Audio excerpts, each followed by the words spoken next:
We got an announcement on the intercom, and they said an active shooter, and we ran to the other side of the classroom. People were crying. We start tonight with our breaking news. Panic inside a North Georgia high school after gunfire inside a classroom. Luckily, no students were hit, but the man behind that gunfire was a social studies teacher at Dalton High School. Now, here is a look at 53-year-old Randall Davidson, who barricaded himself inside a classroom, not allowing students to enter. This story has reached more than 1 million people today. On the 11Alive Facebook page, our live feed was shared more than 17,000 times, with more than 7,000 comments. A lot of you just asking the simple question of why. Police responded to Dalton High School around 11:30 this morning, which is nearly 100 miles north of Atlanta. And once the gunshot was fired, students were evacuated to the Northwest Georgia Trade and Convention Center, and the school was then placed on lockdown. One student suffered a minor injury to her ankle as students were running out of the school. We have a full team of journalists covering every angle of this story, including what some students posted on their social media accounts. We're going to begin with 11Alive's Chris Hopper with the latest on what happened.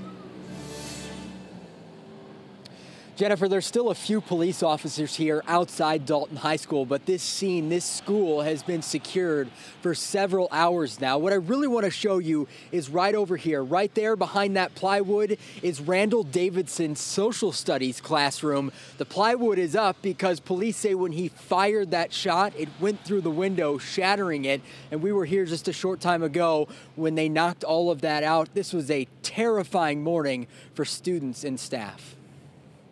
The Dalton High School day started at 8:25. First period, everything seemed normal. During what the school calls third period, police say the principal saw social studies teacher Randall Davidson sitting at his desk working with the door open. Police say students eventually tried to get in, but he wouldn't let them inside. At 11:30, the principal tried too, but police say Davidson shut and locked the door, and then a shot was fired. 30 to 45 minutes later, Davidson surrendered to police. Mr. Davidson blocked him from entering the room.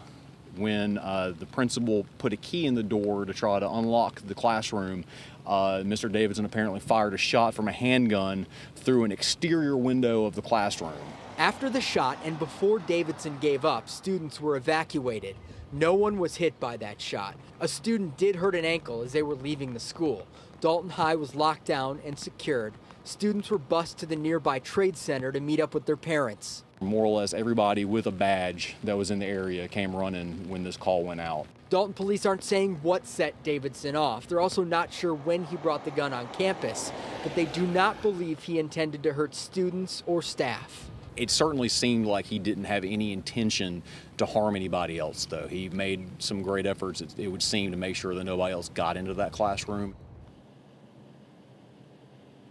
And we just got this information a few moments ago. It sounds like police are going to be charging Davidson with 6 total charges. 2 of those are aggravated assault and terroristic threats. Now, as I mentioned, the school is secure. Everything is under control here at Dalton High School. But police did say today they will likely have an increased presence at the school tomorrow. Live at Dalton High School, Chris Hopper, 11Alive News. People on the 11Alive Facebook page are asking a lot of questions about the teacher, 53-year-old Randall Davidson, and if he had a motive behind bringing a loaded weapon to the school. We sent Andy Parati from our investigative team to cover that part of the story for us, and he has been digging into Davidson's past. He is live in Dalton with the very latest information for us tonight. Andy?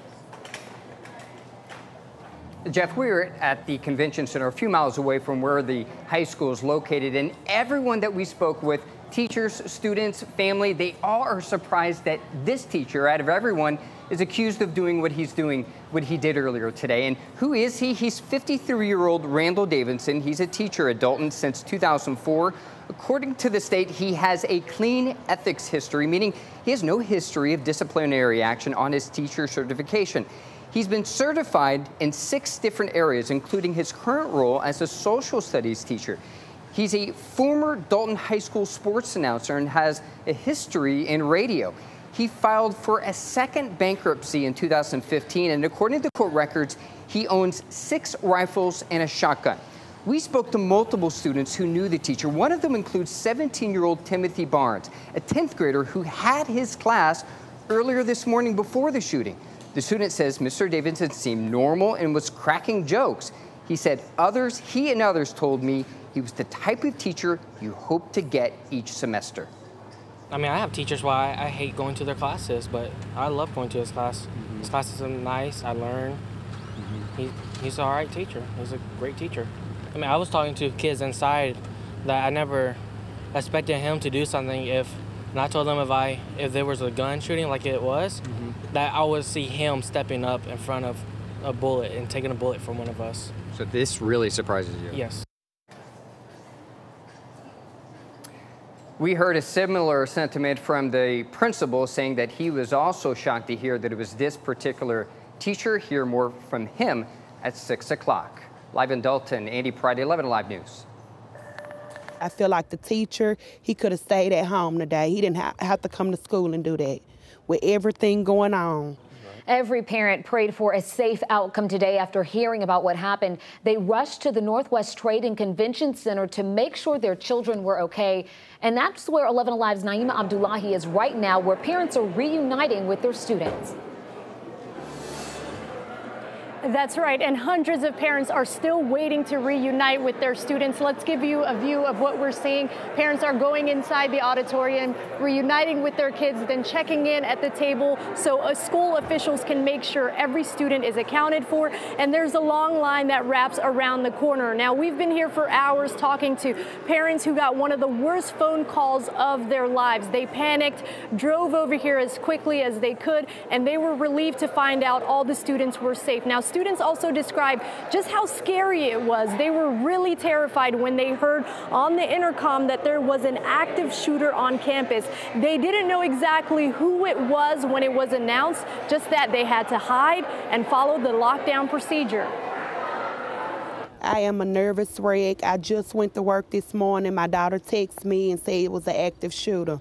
I ran out of work, came up here only to be stopped at the stop sign down here. I couldn't get in. No one knew anything. So I'm texting all three of my kids, trying to find out some information. We got an announcement on the intercom, and they said an active shooter.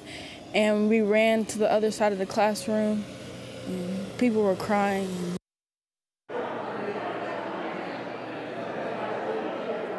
And moments ago, we heard from the school principal and also Dalton police. They're crediting the lockdown procedure, an active shooter drill they had just a few months ago, saying this was part of the safety procedure, and they're crediting that. Also, coming up at 6, you'll hear from the school principal about the interaction he had with that teacher moments before that gunshot was fired. Reporting in Dalton, Naima Abdullahi, 11 Alive News. As everything was happening, students went to social media to warn people about what was going on. 11 Alive's Melissa Long is following the posts from the students. She joins us live from our newsroom right now. Yeah, no surprise that they were online today using digital media. We've seen this in a lot of recent cases, social media playing a critical role in spreading the information and the sharing of critical information. Within just minutes of that story breaking, we saw a lot of the students start posting videos on Snapchat. Here's one such video.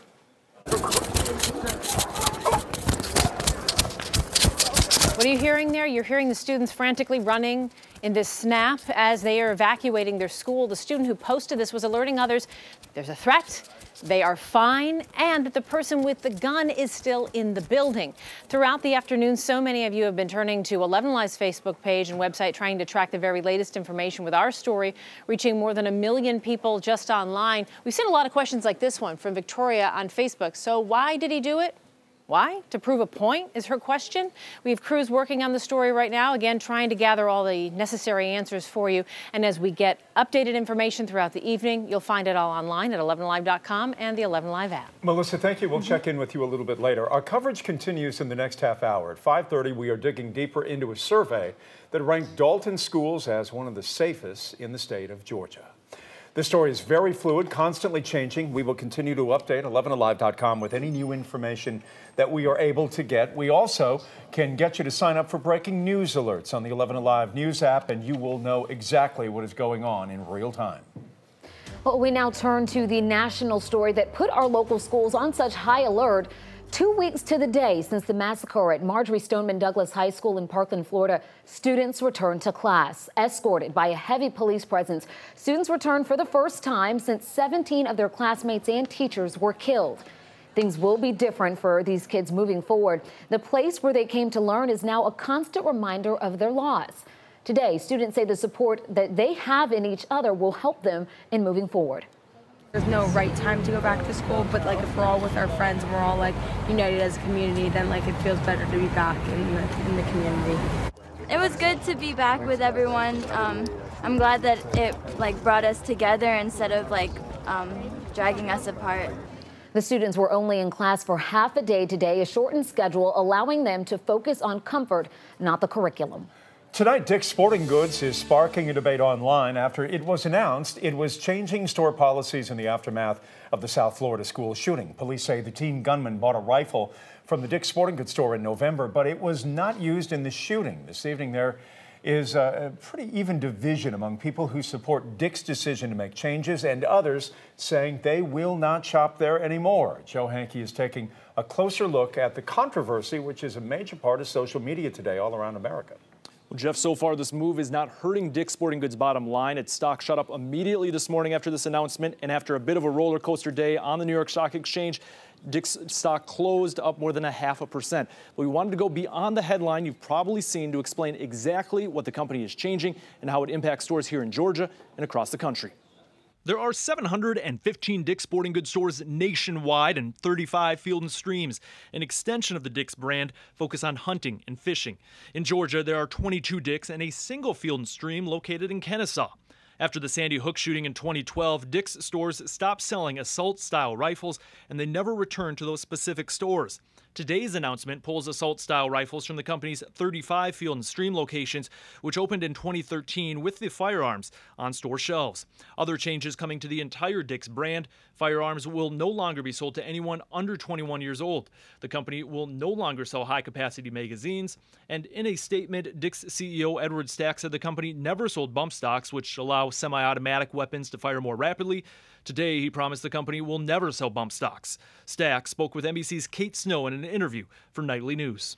We talked amongst ourselves and said, if these kids can be brave enough to do this, then we should be brave enough to make a stand ourselves. The Sporting Goods store's CEO is also taking a strong political stance and asking Congress to address assault-style firearm sales, mental health support, and background checks for gun sales. This is a complex issue, and we hope that Congress on both sides will sit down with the intent of finding a solution.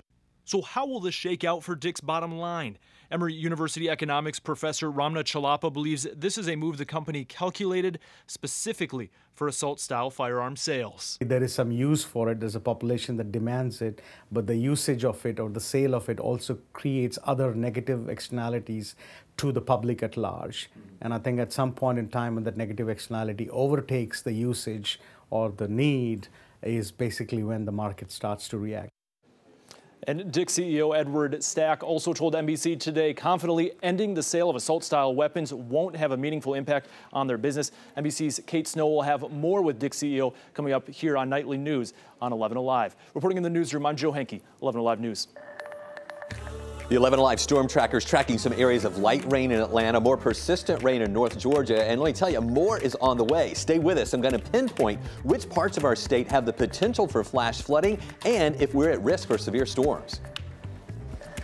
Failing baby Zion, a 4-month-old, dies while in his mother's care after she has several run-ins with the law. Could authorities have done more to save the baby? Our exclusive interview with the father next.